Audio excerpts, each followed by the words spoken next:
Pastor Piva, vamos aproveitar a sua presença aqui um pouquinho mais. Eu me lembro quando o Senhor deu aquele testemunho aqui na nossa igreja sobre as prioridades financeiras do seu ministério, na sua igreja. E eu vejo que Deus está nesse congresso usando muito testemunho para pregar. Porque a palavra é poderosa, mas a palavra aplicada na vida de alguém, ela nos encoraja tanto.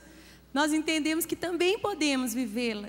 Por favor, dê a palavra sobre isso.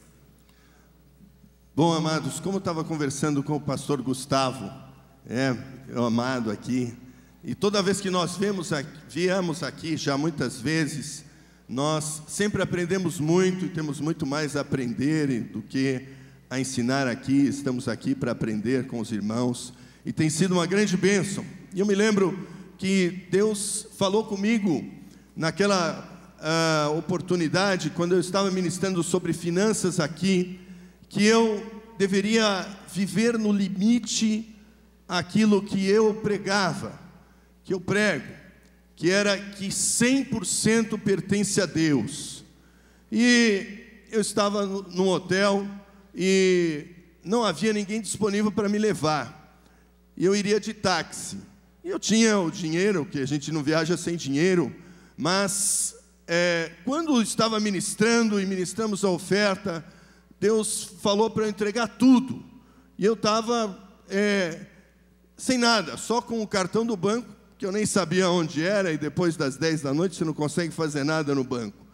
E então eu entreguei tudo naquela conferência, tudo que eu tinha, e depois nós saímos. O pastor Gustavo me levou para vários lugares. Foi um momento muito gostoso, porque o Isaac estava chegando, e ele virou para mim e falou: pastor Piva, vamos sair, porque o Isaac chegou, e agora Ana Paula não tem nada para mim.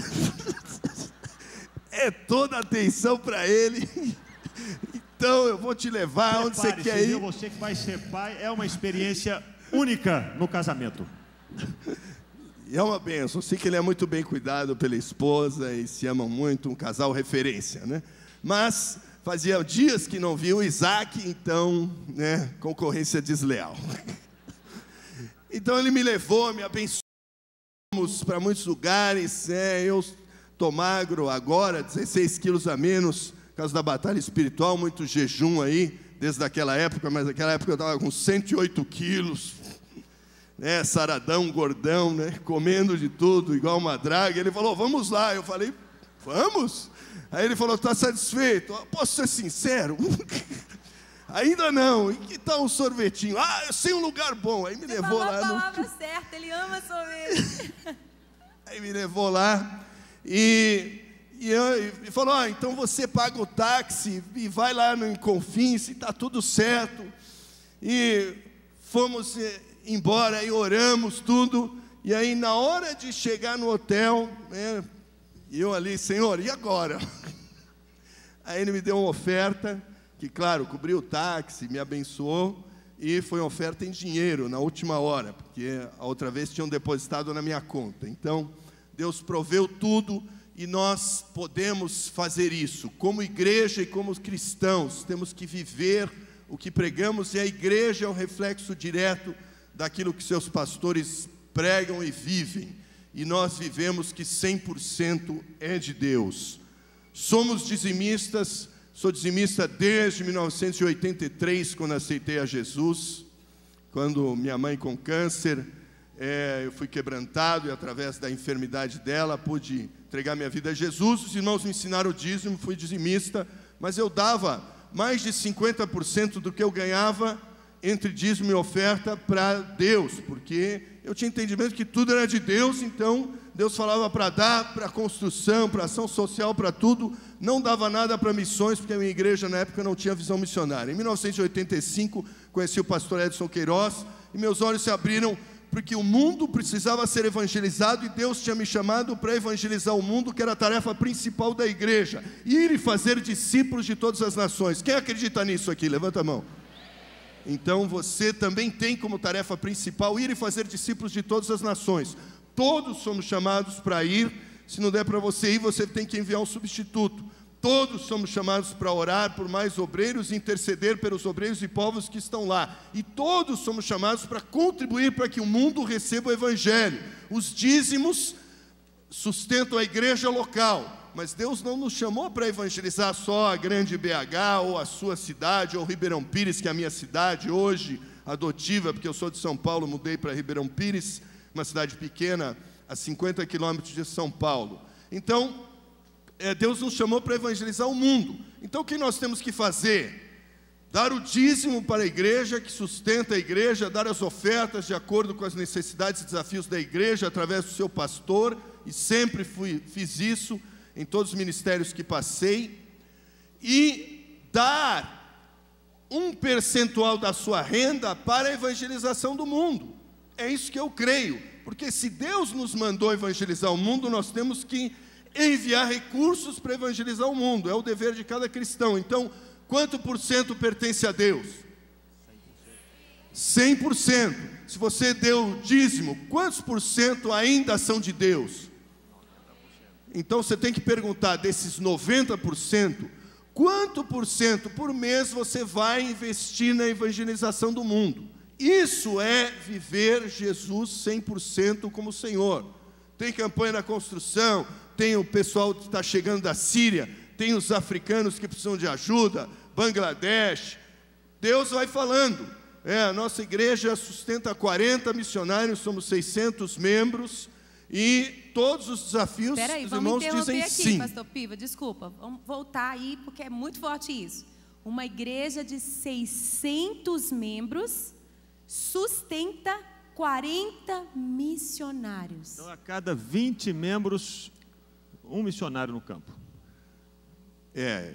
A matemática aí seria mais ou menos por aí, né? Que aí seria 15 membros por um missionário. Porque né? o pastor Piva, gente, ele tem uma mente brilhante. Ele é um médico muito capaz e ele tem se dedicado como pastor também. Então, por isso que ele já fez a conta aqui exata. Eu falei 20, ele não, deixa eu corrigir aqui, é 15. 15? Olha aí para o teu irmão do teu lado. Para cada 15 membros, um missionário no campo. Estamos devendo, 15 porque irmãos no maior avivamento que houve, eram 12.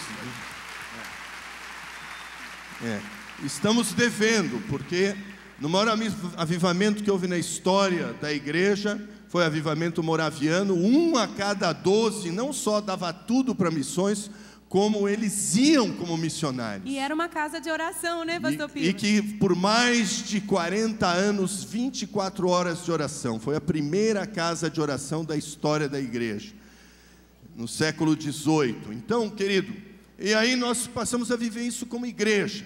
Somos uma igreja que passamos por 8 locais diferentes alugados, não temos templo próprio, já investimos mais de 2 milhões de dólares no campo missionário, não temos templo, e pagamos hoje um aluguel de R$13.500 aonde estamos. Eu sou pastor voluntário, não recebo salário da igreja, temos uma equipe pastoral que recebe salário, 2 pastores, dois casais, recebem salários modestos, e nós priorizamos o reino, porque temos que obedecer ao Senhor. Então, a média de contribuição da igreja é 5% para missões. Todos são dizimistas, a maioria, que quase todos são fiéis, mas desses, a maioria também contribui com 5% em média. Agora eu pergunto para você, se você contribui com 10%, vamos usar a matemática aqui, 10% para missões, 10% de dízimo, 5% para missões, quanto por cento sobra para você?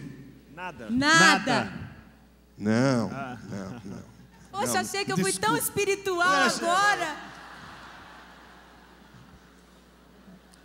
Você viu a nossa espiritualidade aqui? Não, Deus acabou de fazer essa exposição total. Vocês estão bem, mas olha, o raciocínio foi certo, a conta é que foi errada. Eles sabem. Porque se você deu 10% para o dízimo, 5% para missões, quanto sobrou para você? 85%. Vocês tiveram 0, eu daria 9 para eles e 0 para vocês. Porque eles acertaram o raciocínio e erraram a conta. Se você entregou 15% no reino de Deus, sobrou para você 15%, meu querido. Os outros 85% você nunca mais vai ver. Vai para o Leão, Mensalão, Petrolão, um monte de ladrão. Vai para o posto de gasolina, para o Abílio Diniz, vai para o Lulinha Via Friboi, vai para muitos lugares que você já sabe, mas não vai para você. Agora, aquilo que você coloca no reino é seu. Nunca mais ninguém vai tirar de você. Aleluia. Amém. Essa é a verdadeira riqueza. É isso que Deus quer que faça na sua vida. Aleluia. É o crédito na sua conta celestial que Paulo diz. Olha, quando a igreja de Filipos, como a igreja da Lagoinha, entrega generosas ofertas para os missionários das necessidades. Olha, Paulo diz, olha, tem crédito na sua conta. Eu quero que a sua conta cresça mais. Recebi tudo. E isso subiu, né? Estamos falando em adoração, é uma tremenda adoração. Subiu aquela oferta missionária para o apóstolo Paulo. Sobe essa oferta que você entregou hoje para o Nordeste, que eu entreguei, todos nós entregamos. Sobe essa oferta que você vai entregar para outros propósitos. Essa oferta que você deve entregar mensalmente para que o reino de Deus avance. Não podemos contar só com ofertas esporádicas. Precisamos sustentar mensalmente. Os dízimos não conseguem sustentar a igreja, é muita necessidade. Então, é isso que você tem e Deus vai multiplicar. Um irmão estava desempregado e ele chegou e fez o propósito de dar uma contribuição de missões. Aí o que aconteceu? Ele não tinha emprego.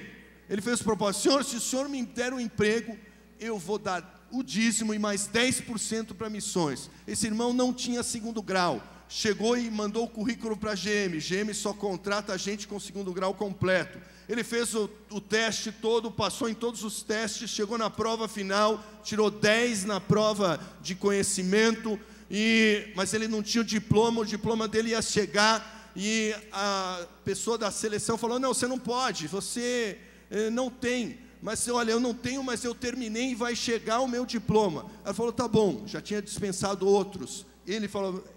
Ela deixou, tá bom, você fica para a seleção. Foi para a fase final, foi contratado.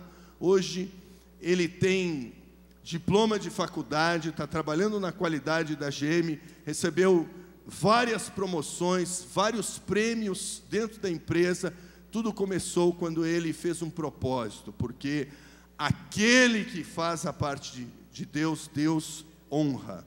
Filipenses 4,19: o meu Deus suprirá todas as necessidades de vocês em glória por Cristo Jesus, para aquele que investe no reino. Então, esse é um testemunho. Deus vai suprir. Estamos num desafio para comprar um local. Falta 3 milhões de reais para nós honrarmos lá o nosso compromisso. O prazo está se esgotando, não temos ainda o recurso. Esse mês tivemos que aumentar o nosso investimento em missões por necessidades do campo. Fizemos isso e vamos depender de Deus e obedecer ao Senhor até o fim. Então eu gostaria de orar por você agora, que quer fazer um compromisso de dedicar um percentual da sua renda para a evangelização do mundo agora. Fique em pé, você que quer fazer isso, você que quer, eu entendo que Deus me mandou evangelizar o mundo, eu vou fazer a minha parte, não vou ser mais omisso, não vou mais desobedecer o Senhor. Antes eu não sabia, agora eu sei, eu vou fazer esse compromisso. Então você vai ter a oportunidade de fazer isso agora, e depois você vai entrar na sua igreja lá e dar como oferta missionária. Quantos são da igreja da Lagoinha aí que estão em pé? Levanta a mão, levanta a mão. Quantos são dessa igreja aqui? Muitos, muitos, aleluias. Então você vai fazer esse compromisso agora com Deus, e nós vamos orar por você. Diga para Deus: Senhor Deus, dependendo do Senhor, eu me comprometo a me dedicar para a evangelização do mundo.